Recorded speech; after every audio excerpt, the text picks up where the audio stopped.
I'm Sam Graff from Agenbite Misery, and you're listening to the Brutally Delicious podcast. One, two, three, four. The Brutally Delicious Podcast.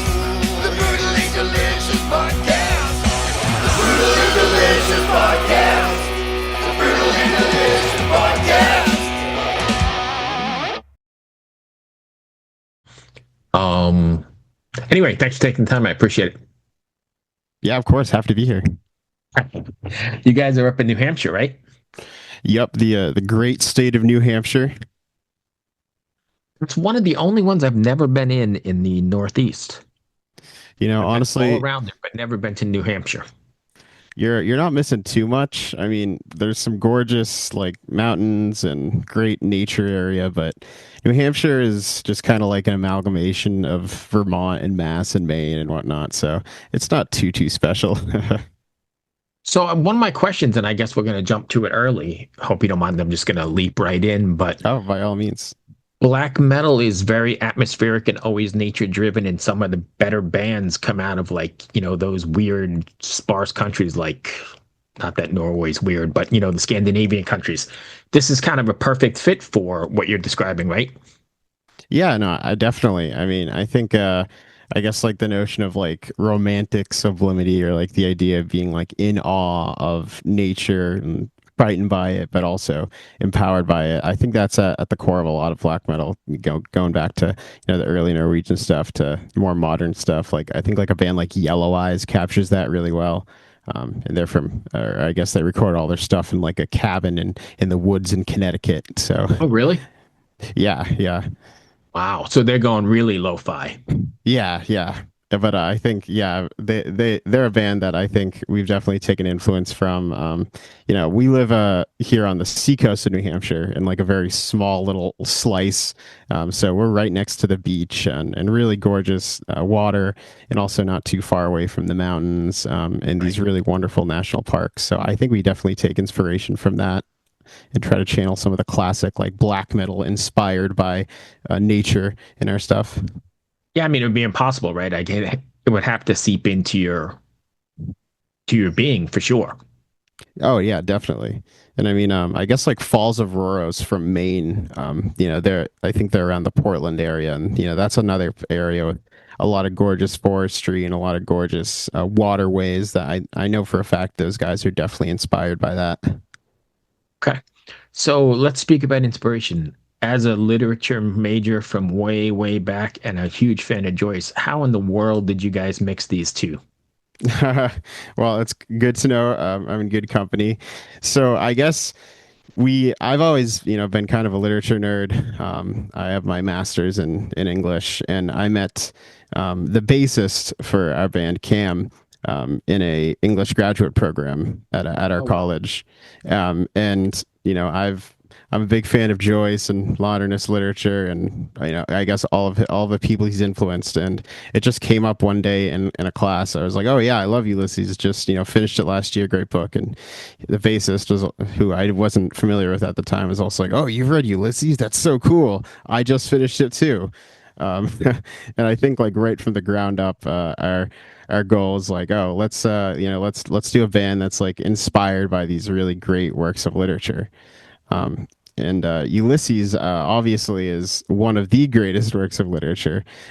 So we're fans of everything. I know everyone says like, oh, I listen to all music, but we love free jazz, we love post punk, we love noise, we love krautrock, like really everything. So we were like, if we can sort of try and inject some of the multifaceted sonic approach that we see in a lot of artists we love, or in mixing a lot of genres we love, in sort of do that themed around epithets or parts or chapters from Joyce's Ulysses. We figured that could be a really fun and tantalizing experiment that was both satisfying for ourselves and hopefully satisfying for listeners, to because it's such a I don't want to say like you super unique or anything. There's plenty of bands who are clearly influenced by literature and or adapting literature, but Sure. you're like, oh, that'd be something really fun or something engaging or something really challenging to try to do. So thematic and themes aside, then, do you find yourselves adapting like that stream of consciousness and go with the flow kind of stuff in your writing that he uses in Ulysses? Yeah, I think, we sort of tackle it in a few different ways. Like we early on, we sort of made the decision to, I guess, make an album where each song was going to be one of the different chapters of Ulysses, and each chapter is adapting, a different part of the Odyssey and has different prosal or written devices. And we ranging from the really out there stream of consciousness that I think like most of us sort of think of when you think of Joyce, to the more like banal, like almost like theatrical directions. Hmm. Um, so we kind of, I think, went on like a song by song basis and tried to be like, okay, so this chapter, like what stands out about it when we think about it? Like, for example, the first chapter in the book, Telemachus, it's very angry. It's very pissed off. The main character is gets woken up in the middle of the night and wakes up in the day, early or later, early in the morning, and he's pissed that he's living with a bunch of annoying roommates and that he's in this weird position back in Ireland, and that he's feeling guilty about his mother, but he's also angry about his circumstances. So we were like, oh, what if we turn that into like a grindcore song or a power violence song? Um, and just take some, Joyce is one of the greatest writers ever. And so we were like, oh, we'll just grab, I guess, lines that we think are cool or lines that we think kind of capture the essence of the chapter or some of the hilarity of Joyce as well, and throw those on top of what we are doing. And we sort of took that approach for all the chapters we ended up adapting. Like, what's the essence of this chapter? Like, what do we think of when we read it? What do we think we can reflect with like a more experimental metal lens? Like, and yeah, we sort of did that for all of them. I think it's genius, and I like doing this show because I come across bands and people that artists I've not heard of before or whatever. And when I saw this, I was like, wow, that's really really interesting. I mean, you're not writing about religion or nature or society or whatever. You've got this dialed in. Is it just a Joyce? I mean, is it just a Ulysses thing, or is it Joyce in general? Like, are you going to do Finnegan's Wake as well? So, I think in general the idea was like, oh, let's adapt like works of modernist literature, like specifically like I think like I guess that era is around 100 years ago from now, and I think the idea is like let's try to capture like the essences of these texts and bring them into the modern era or into like our time using like a wide swath of metal textures. So Right. our second album, which is already totally pretty much done, is Wow. Dubliners. We do the whole Dubliners and like All the short stories. all the short stories, including like a 20-minute long version of The Dead, which Hmm. is and then I mean, I'd love to do a Finnegan's Wake record. I feel like to do that justice might consume quite a lot of time and energy. Yeah. Um, we And I'm going to probably be honest with you. I've read it, but I don't think I've tackled it. Yeah, I know. I'm in the same boat. I mean, I've been working my way through Finnegan's Wake this summer, and like, you know, it's a really interesting and great book in its own right. But I couldn't even begin to think like Ulysses is a hard book, but all the chapters have their own form and whatnot that you can Right. kind of relate to or dig into. And Finnegan's Wake is just a gnarly piece of text. Yeah. And But even we like you said, the Dubliners, like I love Eveline or Eveline or however you oh pronounce yeah, it. Eveline, great story. Fantastic. Even the details. So, I mean, are you guys paying attention to that sort of detail as well? Like, I think Yeah, there's a whole thing about her ponytail swaying side to side, or I'm just trying to remember the story now in my head. Yeah, no, no, you're right on. Yeah, so I mean, I think the approach is very much like a top down, like hear the story, or like or read the story, where like, all right, how do you think we match this vibe with some combination of styles or some combination of music styles, and then we go through the chapter and just pick out words that are like phrases that we think are cool or sound like Right. ominous or metal, for lack of a better term, and as well as particularly with the Dubliners because it's a little bit more straightforward. We kind of include like the directions of the story, like this character does this, this character does Right. this. Whereas I guess the work on this first album is a lot more abstract because that work's a lot more abstract. Hmm. Okay. And I mean, I Um, think in the future, our goal would be to adapt other modernists. Like we all love William Faulkner, Hemingway, Woolf, all those guys. So I think we'd look towards works of theirs and try to tackle it with the same mindset. when you're writing this, or when you even started this, were you concerned that it may not resonate with the average metal listener who's used to whatever myths and, well, I guess it's sort of there, but I'm saying more aggressive kind of things. Yeah, I mean, I think that was definitely a concern. I mean, we've initially when we started out, like, jamming with a Cam on bass and my good friend Adam, who we've done a bunch of stuff with on drums, the idea was like, oh, let's just make like, weird metal, like sludgy, like black metal, like. And then as we, after about a month or 2 months of that, we're like, what if we try to focus this and make something that's like really our own? And I mean, obviously commercial viability is, a thing that every artist has to reckon with in their own way. But I mean, I guess I look at bands like nowadays that are killing it, like Imperial Triumphant or, even Yeah, like older stuff like Portal. And like, you know, I describe that music as uncompromising to say the least. right. um, and I guess I think right now we live in a moment where there is like a very particular market for like sort of the more cerebral, heady, not necessarily straightforward, like, anti-religion or anti-society sort of extreme metal. Like, labels like the Flenser, labels like I Void Hanger that, have a lot of bands that are doing really interesting cerebral stuff. And I think we've always sort of been like, oh, well, we might be able to carve out a niche in that area. Right. Okay. So I just doing some research here. I kind of looked at you guys at some live shows. How does the hooded theme come about mixed with the Joyce? I mean, you seem to have a lot of things going on. How did you meld that all together? Yeah, so originally, when we first started jamming, we weren't like, oh, we're gonna be a robed or hooded band. Like, it wasn't initial, but we went to a Subterranean Dissonance Fest, the first one that they held in Philadelphia a couple years ago, which was like this amazing lineup with Puron and Imperial Triumphant and Mhm. Horrendous, and it was just a great show. And at that show, we saw John Frum, who are that super group featuring a bunch of really wonderful, wonderful musicians, and they they came on stage and they were wearing like they weren't just doing like I guess kind of like the black metal thing that like you see like a band like Migwa or like Profanatica. Yeah, I was Um, thinking like Batushka, right? Or Gaera. They all kind of yeah, do that. no, totally. Then but they were just wearing like kind of like white robes with like blue like highlights around it, and we were like, huh, you know what? It'd be really cool if like we sort of had some like visual marker to like kind of ground the whole thing in, or because one thing about Joyce is that his stuff is famously hard to like to ground in visuals. Like, Yeah.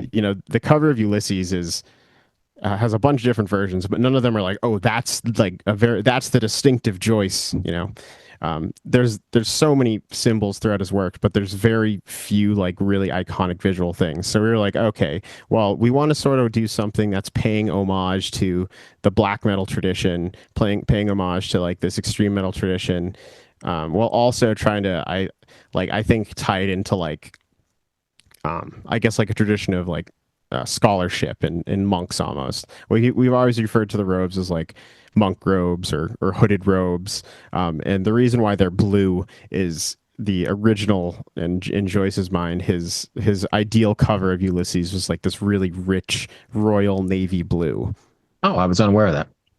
Yeah, it's sort of this fun little detail, and so we figured it would just be be something like cool to tie into both like I think like the scholarly tradition, the black metal tradition, as well as to give like a grounding visual signifier. Like on our album art, um, for like our demo, we have three hooded figures sitting around a fire, and for our full album art for the upcoming full length, it's three blue robed figures standing on the streets of Dublin. So I think like just something to like that like when you think of in your mind, you're like, oh, Agenbite Misery. Oh, those guys wear blue robes, and it's about literature. Right. Something to tie it all together. When you were sequencing this record, and I haven't heard the whole thing, so I don't know the answer to this. did you go like chapter by chapter, or is it sequenced more for a journey that you guys wanted to take your listeners on? So I guess a bit of both. The record's 8 songs, and it's in chronological order. We begin with the first chapter and end with the last chapter. But as we were writing these songs, it was pretty immediately like, okay, this song is like one of the songs on the record, "A Charitable View of Temporary Insanity," which we always just refer to as Hades. Um, Mhm. which corresponds with the Hades chapter. It's like this funeral doom song, like super plodding, super heavy, like Primitive Man, Mournful Congregation inspired. Right. And we were like, well, this song is clearly going to be, probably in between a few lighter pieces because it's long and plodding, and it's probably going to be in the first half to give like a big centerpiece to the first half of the record. Right. And as we sort of wrote and composed all the songs, we were pretty conscious. I think, like for a while, we had an older version of the third chapter in the book, Proteus, kicking around that we ended up cutting because we felt like it messed with the album flow, both storytelling wise and like just listener wise. Mhm. But there was a very conscious effort, I think, from the beginning to be like, okay, we're making this esoteric slab of experimental metal. We want to at least be able to guide the listener and have, while still being true, I think, to the structure of the book somewhat. Okay. Um, Shoot, I lost my train of thought. So, what does this look like live then? I mean, you guys taking this out on the road? Yeah, I mean, I think that'd be the goal. Currently we haven't done anything beyond like small regional tours. I think as we gear up for the album release, through a series of singles, I think the idea would be hopefully we get some traction. And, there's plenty of wonderful bands in New England that we'd love to do an East Coast run or do like a broader like regional run. I mean, this record is entirely like, in one guitar tuning, and there's not a ton of like difficult layers. One of the songs is pretty, it's like almost a post punk song with like a bunch of synths and triggered like fake programmed drums on it. Like really, I guess Lamp of Murmur-esque maybe. And Mhm. that one, I don't think we've successfully figured a way to do that live yet, just because it's such a thing. And all three of us perform vocals live as well. Oh, So I think it's something we'd love to do. I think we just sort of have to like lock in and I guess figure out a few workarounds because I love seeing bands do their full albums in full, and especially for like a concept record like this, I think that'd be awesome to do. if you had, and I don't know how this applies to the kind of black metalish vibe you got, but if you had unlimited funds, what would this look like live? Oh man. Well, first of all, it'd probably be getting like a dedicated second guitarist, and maybe like a dedicated drummer, because actually our drummer Adam is the one who does the majority of vocals. He's just a really good black metal screamer. Mhm. So it'd probably be that, getting us all on like, in ears and timing it, making it easier. And, we've toyed with stage setups. Like, I just saw the band Knoll last night, and they have a really wonderful stage setup where they have all these like old antique lamps light the stage and nothing else. Mhm. And they change the colors of that. I think we'd like to do something like that. Like we've sort of been in talks recently about, getting a bunch of books to like litter the stage, or like mics, us on our amps, around the amps on the floor, Right. getting like visual signifiers that look cool. I don't think we'd ever go like over the top to like a King Diamond or anything, but I think just tasteful cues from the book or from the era, sort of to invoke something in the audience would be nice. That makes sense. And I think that brings me to the end of what I had prepared. Did I miss anything you want to cover? I've got some more stuff, but the meat and potatoes, I think we covered, right? Yeah, no, I think that does most of it. Yeah, I mean, I guess just If I fans want to find you, where can they do so? yeah, so we're just Agenbite Misery on pretty much every platform. That's Agenbite, Misery, no space. Instagram, Facebook, TikTok, all that stuff. We'll be releasing 5 singles, each with their own like visualizer, filmed and edited by the band, and in addition to a full album visualizer when that fully comes out. And it's going to be coming out a ways away for now, but February 6th, 2026. Full record is going to be called Remorse of Conscience. That's a lot of work to do all those videos. You doing 5 videos? Yeah, we're gonna do 5 videos and then the full album, like the full album's gonna have a visualizer. Okay. So sorry I kept you talking too long, but I appreciate your time, and I do appreciate you guys mixing the two because I am a literature fan. No, hey, tar- I appreciate it too. You know, I'm glad to see someone respected, and thanks so much for having me. And always, you have a great day, my friend. You as well. Thanks, All man. right, be well. Cheers.